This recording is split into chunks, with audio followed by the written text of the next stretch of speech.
Hello again and welcome to another episode of I Want to Talk About This Album. And today, before I get to today's episode, I should say, how about last night and those Toronto Blue Jays making it to the World Series for the first time since 1993. That's very, very exciting for me. And I've been a Blue Jays fan since 1980 when I moved to Toronto from Montreal and used to be the biggest Blue Jays or baseball fan you would ever meet. I think I was a walking encyclopedia of baseball knowledge.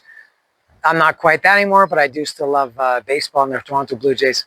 I'm very excited to see them in the World Series. And I didn't realize, but last night was the first time they've played any Game 7 since 1985. I remember that very well against the Kansas City Royals.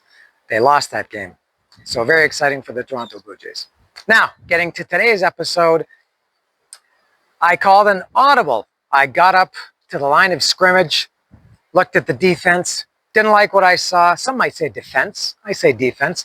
Took a look at it, didn't like what I saw. So I changed the play, and I'm going to do this instead. As you can see, it's Kiss, the originals I'm going to talk about. I don't normally give spoiler alerts. I like to keep the suspense. The album I was going to do today, I was all ready to go. I'm having voice troubles these days. I was going to do, and I guess I'll do it next week in the next episode, Tank, Filth Hounds of Hades. That should be the next episode. But I thought, man, I just can't get this Ace Frehley thing out of my, I feel like I gotta get more out of my system. I felt a little bit odd, just, going back and doing another episode without doing a Kiss episode. I thought I've already done all the Kiss albums. I don't have any Ace Frehley solo albums that I can do. So I thought that I'd do the originals.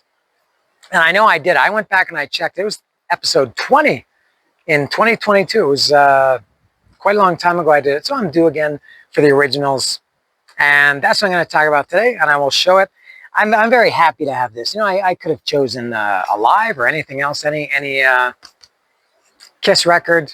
But the reason I chose the originals was because, as I said, it was a long time ago that I did it. And also I listened to this. I listened to all three records on Sunday night, and Ace's solo album, the 1978 Kiss solo album, and what else does? Alive too. I listened to music for hours, had a good time listening by myself. So I thought the originals is a good one to do, and there it is. And I will go back here. I don't have too much to say about this. Also, it's a cool album to show. Well, I'll go back up here because look at this.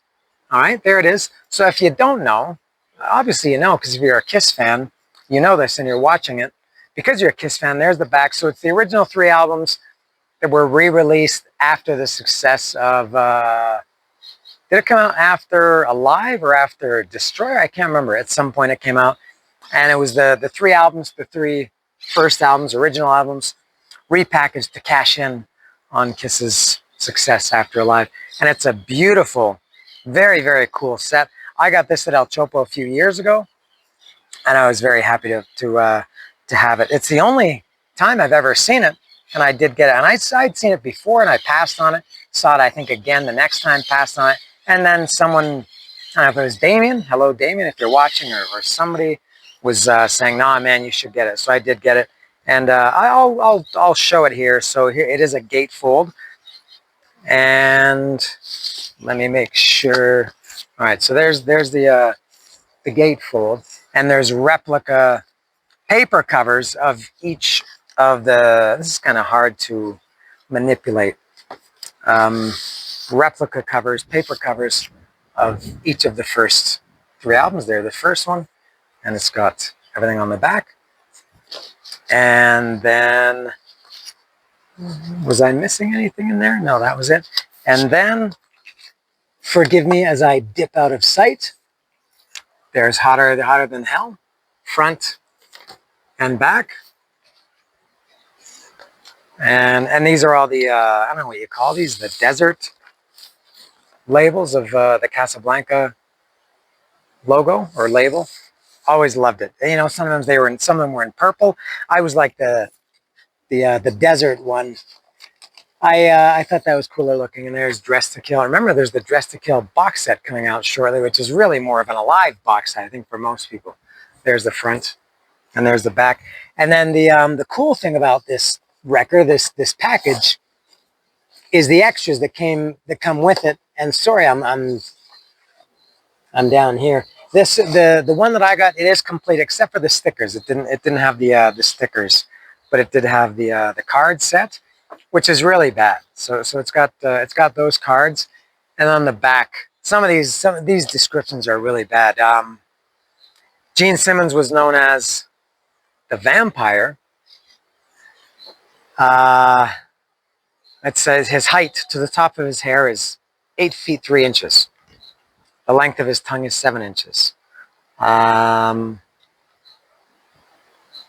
world record, this is going back to Kiss, just being full of shit about everything. The world record for long distance fire breathing is listed in the Guinness Book of Records as 12 feet. Gene could do 20 feet any day of the week. Then why isn't he in the Guinness Book of Records? Paul Stanley he's not the star child. He's the love object. Paul can jump higher than any other human being who wears 7-inch heels. I'm not sure if that's been confirmed or not. Oh, this is great. Paul is the only object who loves as much as he is loved. Peter Criss, cat. He's just cat. He's not the cat, man. He's just the cat. Height at peak performance, 16 feet.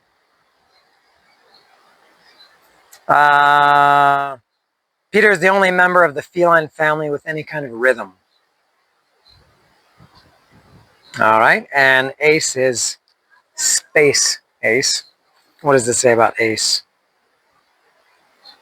Interesting habits, creating weird vibrations, living among earthlings, and fighting gravity.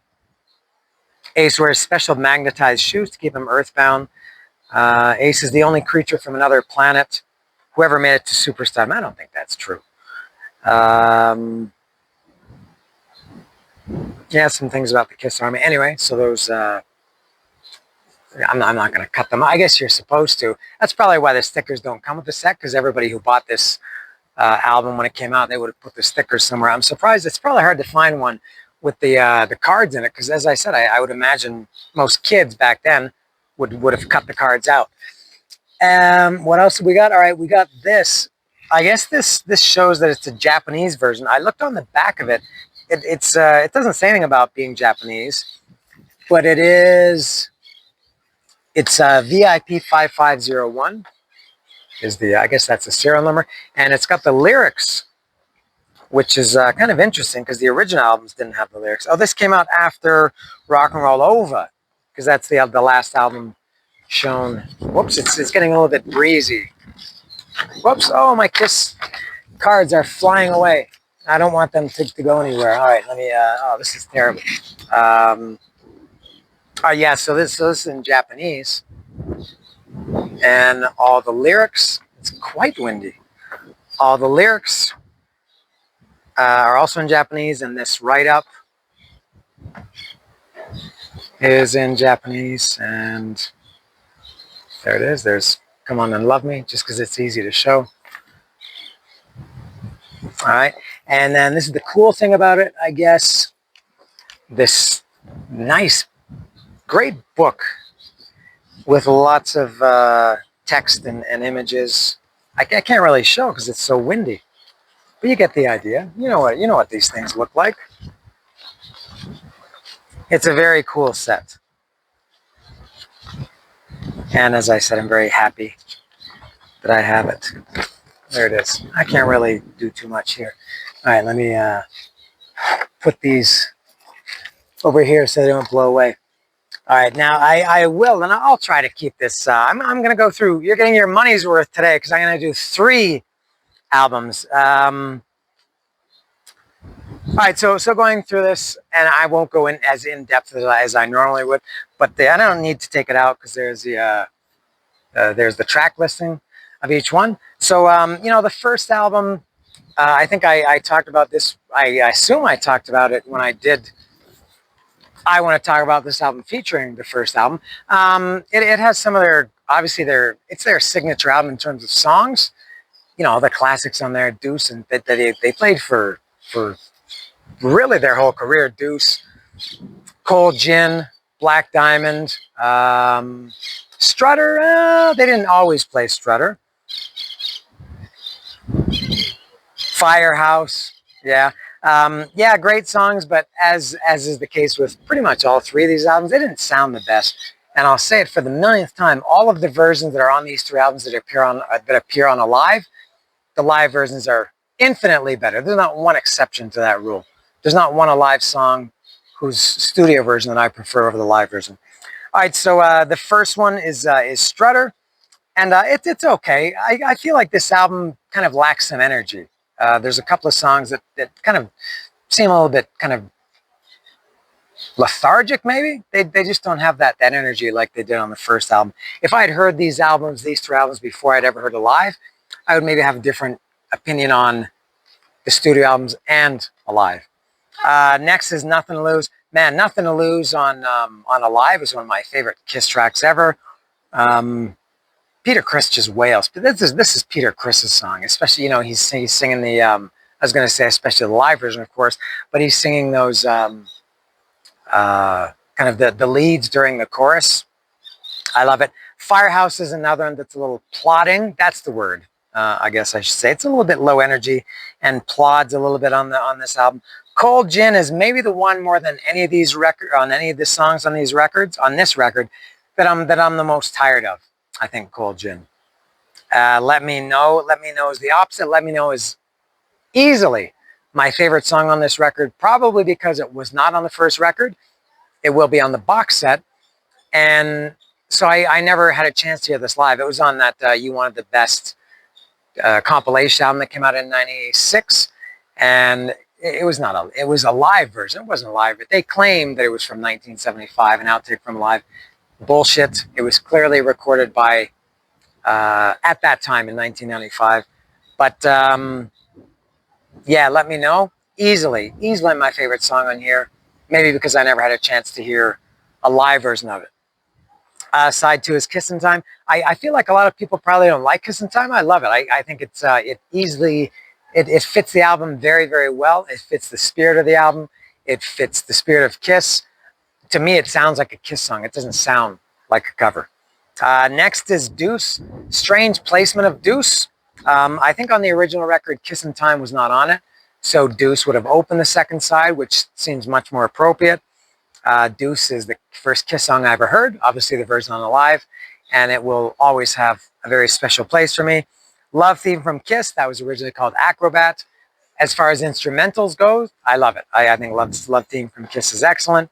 100,000 Years, come on, doesn't even compare. This version on here, I think it's only about 3:15, 3:20 around there, whereas the version on Alive is 10 or 11 minutes, and it's got Peter Criss's great drum solo. It's just more intense, more energetic. Great song, but infinitely better live. And I can say the same thing about Black Diamond. I really don't like the fade out of Black Diamond in here. It's just slows down and down. I assume that was just to extend the album, to make it a little bit longer. All right, so that's the first album. Hotter Than Hell is next. Strange sounding album. I love it. It's I can't remember if I liked Hotter Than Hell or Dressed to Kill, but they're pretty equal for me. They're probably in my, I can't remember where they were in my official rankings, maybe around 2 and 3 or 3 and 4 maybe. It opens with Got to Choose, which I've always thought was kind of a strange opener. I'm okay with it now, but Got to Choose, I love it. Parasite, one of the, I think, great Kiss riffs. Again, infinitely better on the live version. Going Blind. This is, another one like Let Me Know. I was confusing Got to Know, Let Me Know and Got to Choose. So Going Blind, similar to Got Me Know, I think because it was never on the live album, I never had a chance to really, get tired of it. So this version is the only one that I know, and I love Going Blind. As far as the studio versions, Going Blind could possibly be my favorite. We'll see. Hotter Than Hell, the studio version is very plodding and slow and lethargic. Let Me Go Rock and Roll. That was never a favorite on Alive. It's not particularly a favorite here. I do like it a lot more now than I did most of my life in the last 10 years or so. I've really grown to appreciate. Let Me Go Rock and Roll. Side 2 is All the Way. That could be a favorite too, because it was never played live. So I'm only familiar with the studio version. Watching You, probably for all the songs that they played live from Hotter Than Hell, they were on live. Watching You is possibly my favorite. Mainline, man, I love Mainline. Maybe, possibly my favorite Peter Criss song ever of any Peter Criss songs, which obviously includes his 1978 solo album and Out of Control. I think Mainline is an excellent song. Stupid lyrics. I'm needing some loving. I'm hot like an oven. That's pretty bad, but Mainline is an amazing song. I love it. Coming Home too. This was another one, just like All the Way and Going Blind, that they didn't play live. Well, they played it on they opened with it on Unplugged. That version kind of rekindled my love for this version on here. Both of those, the studio version and the Unplugged version, are fantastic. Coming Home is a great song. And the last song is Strange Ways. I know this song is pretty beloved, I think, in Kiss fan circles. I like it. I don't love it. I would say it's possibly my least favorite. Strange Ways is. Everybody raves about the solo. I don't care about it. I think Ace Frehley has, I can't say better solos, not in terms of talent, which I don't care about, but just where I go, I love that solo. I don't really care too much about Strange Ways. And I love that Gene is singing Peter sings the verses, and Gene is singing Strange Days, wailing on the choruses. And then the third album in this set is Dressed to Kill. Man, I think this was my number 2 possibly, because there's so many songs on here that weren't on Alive that I didn't hear. I didn't get Dressed to Kill, I think, until 1985. So there were some songs on here that I'd never heard before. Maybe I'd heard them here and there. Beginning with Room Service, and just like with Let Me Know, Room Service was on the You Wanted the Best compilation, which supposedly was an outtake from back then, from 1975, which it clearly wasn't. I don't care, man. I love Room Service. This version or any version is fantastic. Next is Two Timer. Maybe these first 3 songs, and next is Ladies in Waiting. These 3 songs I think I had never really heard. Two Timer is great. Ladies in Waiting is also great. And I know they did do Two Timer during the Alive concerts, which will be included. That was another one. Two Timer was included on the You Wanted the Best compilation. Getaway, that's a song that Ace wrote. Peter Criss sang it. I like that song. It's very good. And remember, it has, I forget, until I listened to it, I was like, oh yeah, I forgot about that. The end of Getaway is what they took and they tagged onto the live version of Rock and Roll All Night at the end of Alive. And the last song on side 1 of Dressed to Kill is Rock Bottom. That's a great, great Kiss song. The intro here. This is maybe the closest I would find to an exception of, as I said, the not liking any of the studio tracks as much as the live tracks. I do like the studio intro of Rock Bottom better. I think it sounds great on acoustic guitar. It's, I think, considerably longer than the version on Alive. I feel like the live version is, the intro of the live version is probably 30 seconds or so. This is probably well over a minute. And then side 2, Come On and Love Me. I'm a dancer, a romancer. I'm a Capricorn and she's a Cancer. I like Come On and Love Me. Anything for My Baby. Oh my God, this is another one that when I finally heard this record in 1985, I think it was, I thought, this song is incredible. And I still think that. She, man, she is great, but much better on Alive. Love Her All I Can was another one that I didn't hear probably until 1985 because they never played it live. Loved it and still love it. And Rock and Roll All Night. This version, the studio version on Dressed to Kill, it's there's no guitar solo. There is on the live version, but there's not one on the studio version. And that's it. So yeah, a quick one. I just had to get Kiss out of the way. I don't really want to repeat any albums, but I felt I had to do something to get Kiss out of my system. I will return next week with, I think, Filth Hounds of Hades by Tank. And until then, thank you for watching. And this is the great, great set The Originals by Kiss.